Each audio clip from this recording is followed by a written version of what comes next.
Bonjour Abhishek, merci d'être avec nous aujourd'hui pour le Bonjour Jérémy. troisième numéro du Diptyque, donc un webinaire aujourd'hui qui est plus un podcast puisqu'on a un petit souci de caméra, mais nos auditeurs voient tout de même les différents slides qu'on va leur projeter à l'écran.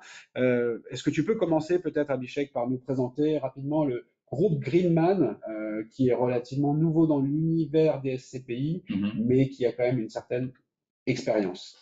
Absolument, merci Jérémy. Oui, donc le groupe Greenman, c'est un groupe qui existe depuis presque 20 ans, qui a été fondé en Irlande pour apporter une solution d'épargne aux Irlandais, parce que historiquement, l'économie irlandaise était très cyclique. Donc, mon cofondateur, il voulait trouver un pays où il pouvait allouer le capital en immobilier, le capital irlandais. Donc, il a ciblé l'Allemagne il y a 20 ans. Et aujourd'hui, le groupe Greenman, c'est parmi les plus gros acteurs de l'immobilier en commerce alimentaire.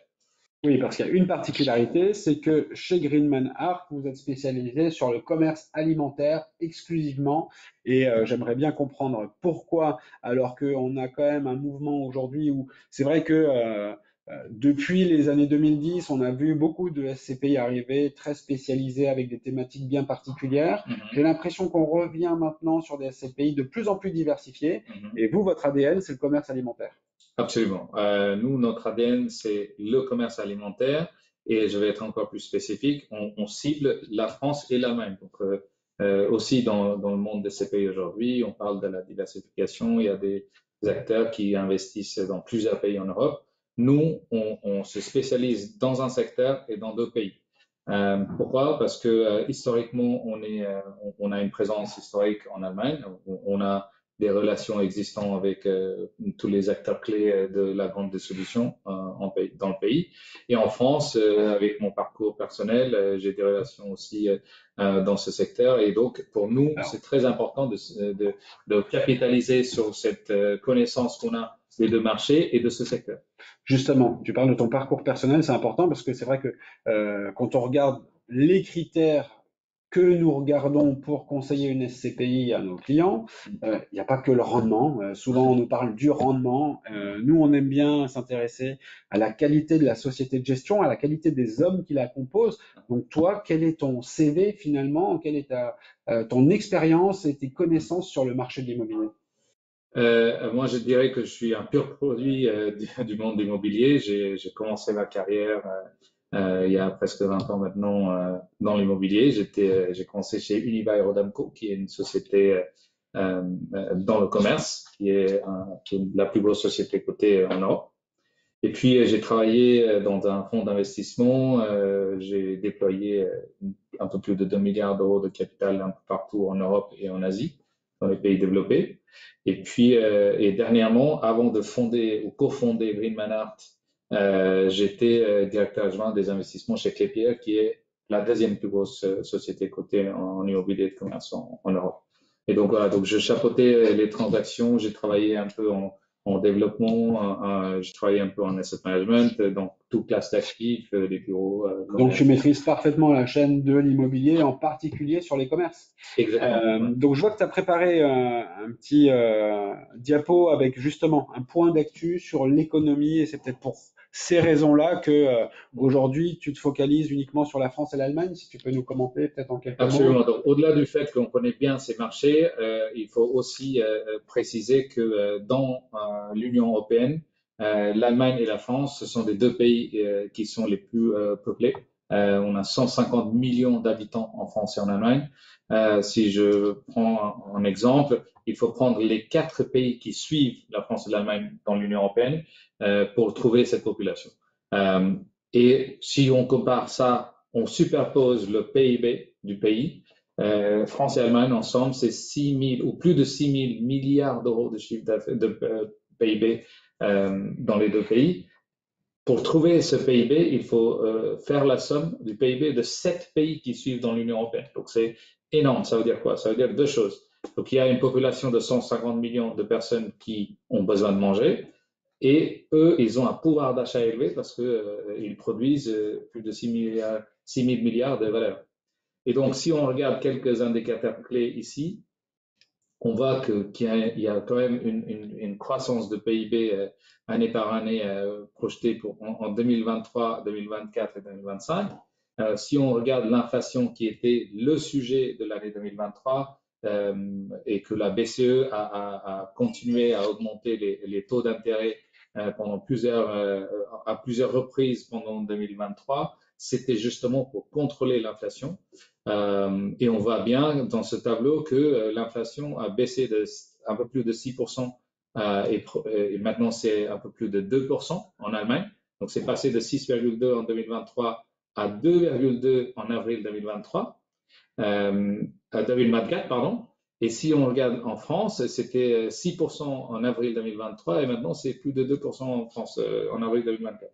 Donc voilà, donc il faut reconnaître ça et il faut voir qu'il y a quand même une vraie stabilité dans les deux marchés. Donc, oui, exactement. Donc, si on résume, tu t'intéresses aux deux pays les plus importants finalement de la zone euro, avec une certaine stabilité, et sur un secteur indispensable où, comme tu l'as dit, quoi qu'il arrive, contexte géopolitique, etc., on aura besoin de se nourrir. Et donc, c'est pour ça que toi, tu investis dans le commerce alimentaire.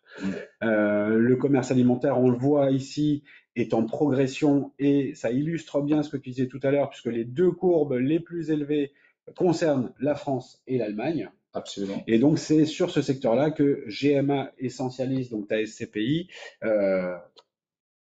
chasse aujourd'hui ses actifs immobiliers. Alors, quels sont aujourd'hui les résultats de cette relative jeune SCPI en termes de diversification, d'investissement, etc.? Alors, on a 12 actifs aujourd'hui, et si on parle en termes de valeur, 75% ou presque 75% de notre portefeuille, c'est en Allemagne et un quart en France. On a 100%, presque 100% de taux d'occupation, on a presque 100% de collecte de loyer.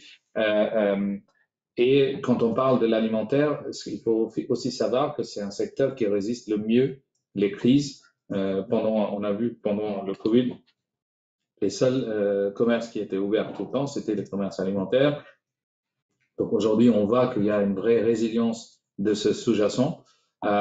Si je parle un petit peu de nos locataires, on a aujourd'hui dans le portefeuille 3 locataires, Carrefour en France et Edeka et Rewe en Allemagne.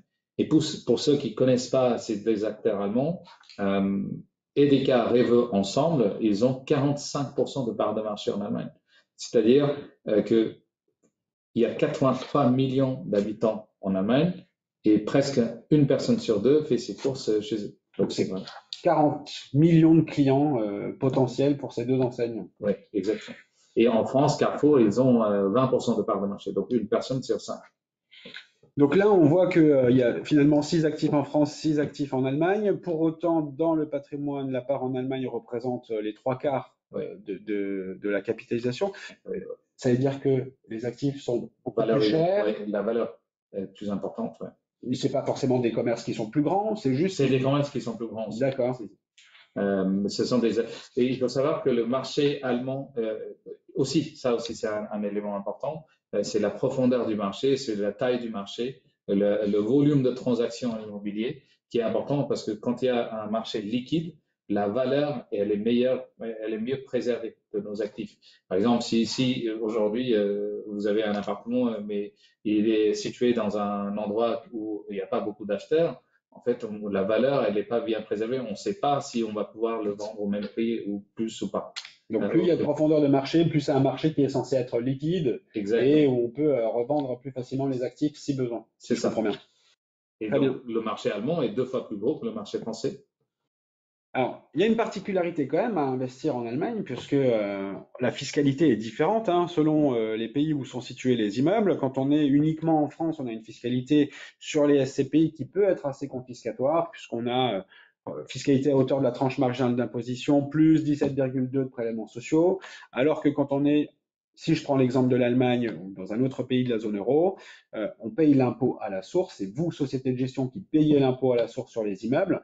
Donc finalement, on le voit bien sur cette démonstration-là, sur ce graphique-là, on n'a pas la CSG-CRDS et on n'a pas l'impôt finalement allemand à payer puisque c'est du crédit d'impôt. Donc on a un net qui est beaucoup plus important finalement pour l'investisseur. Tout à fait. Exactement. C'est bien résumé. Et juste une petite précision, même le prélèvement à la source en Allemagne, c'est à 15,825%, donc presque 16%, qui est bien moins élevé que le taux moyen en France pour un particulier. Et ça, en fonction du profil de chaque investisseur, même ce montant peut être crédité en converti en crédit d'impôt. Voilà. Très bien, ben, merci beaucoup Abhishek. Et peut-être pour finir, j'aime bien poser cette question-là. Est-ce que tu peux nous donner 3 raisons pour lesquelles il faut investir sur la SCPI GMA Essentialis? Ah, trois raisons. Oui, je dirais que GMA Essentialis, premièrement, c'est la spécialisation. Donc, on est très spécialisé, donc on comprend bien notre sous-jacent et donc ça nous donne c'est vraiment notre force. Deuxièmement, c'est la résilience. Donc, nos actifs sont très résilients, une crise ou pas de crise. Nos acteurs, nos locataires, ils sont très financièrement stables. Qui ont une croissance stable et qui génèrent plusieurs dizaines de milliards de chiffre d'affaires par an. Et ils sont des leaders dans leur marché. Et troisièmement, je dirais que c'est la transparence et la possibilité pour nous d'aller chercher les bons actifs dans tous les scénarios. Et ça nous permet, nous, de construire un portefeuille qui peut durer dans le temps et on investit pour du très très long terme, 10 ans, 15 ans, 20 ans.